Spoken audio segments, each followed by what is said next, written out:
vais pronto. Não, é também era. E para a história não... Exatamente, não nos desmente. Aliás, o senhor sabe bem o que é o cárcere.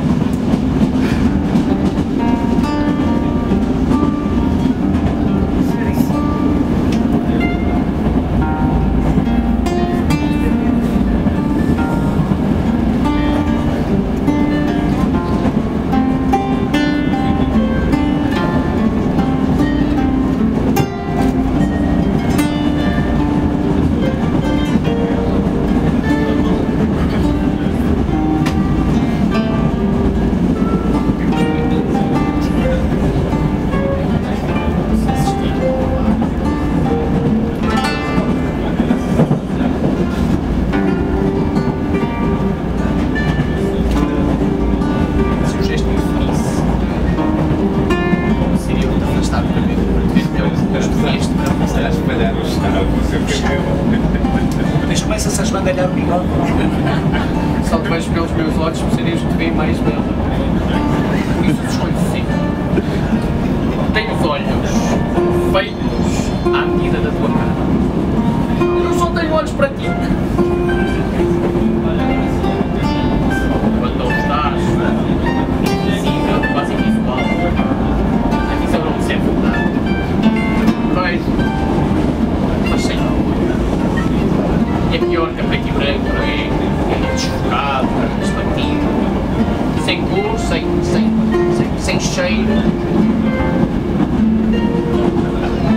Tem cheiro a muito. Sabe bem, já. Bem, digo que é sincero. Fosse um frio falso. Cada falso que há merecia cadeia ou morte.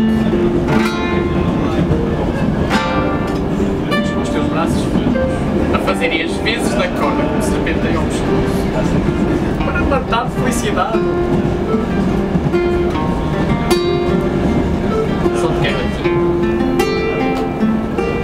Só te vejo a ti como a última noite do verão mais cedo. Ou o céu mais estrelado, ou o mais surpreso. O gesto mais carinhosos. Ele faz com o cabelo mais branco e a tua direita só se isso. E vou para te beijar, mas não faço. Hesito porque os meus olhos pediram-me que os deixasse olhar para ti mais uma vez.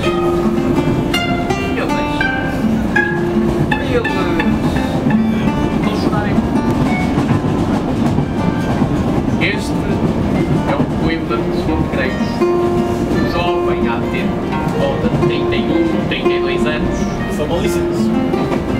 Exatamente. Nasceu em Matosinhos, no entanto, é em Famalicão que reside atualmente. Jogador de ténis, calor do lado em